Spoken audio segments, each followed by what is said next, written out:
Ka Argentina kala penlim no ia ke Switzerland dan lai la iwe gol. Haka quarter final bat kan se kendu Persia ia ke England haka semi final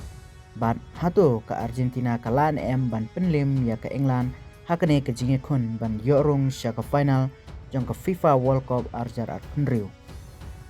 Kumbalong haka sinem baladeb haka ba umarna ula penjab ia ke Argentina da ke jingerap jong ublei. Kakti ublei ke deka kul kapala penlong ya ke jinga tainia kapala tap da utigo Maradona na kabenda ke Argentina Persia ya ke England haka jingi lekai quarter final jong ke FIFA World Cup haus nam kat kendai spa prapunri haka minit ke pesan puai Maradona ula rensit bat kenjat ya ke bol syadin jong unang up gol jong ke England Peter Shilton referee ula bakla bat ukram yoi bak deka handball bat ula ailat ya ke tega gol. Kajingjia haka arpa arterikwi yang kat kendai spa prapunriu ha Estadio Azteca ha Mexico City ke Argentina bat ke England kilia kendu haka jingi kun ke bajurba haka World Cup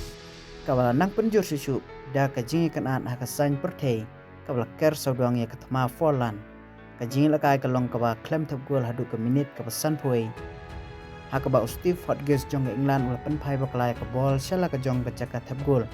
referee ke Tunisia Ali Ben Nasar bat linesman jong kim shamlai ia ka handball bat kila ai ka tegi gol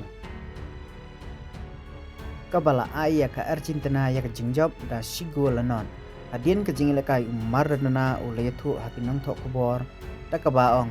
ba ya ka ko la thap khndian da ka kli jong Maradona bat khndian da ka ti jong oblei tang hadien 1 minit Maradona ula penskam yala ka jong ka peteng da ka ba tap yaga gol bat ula yait lengba ya ki prangut kinongi lekai England ban tap yaga gol ka baar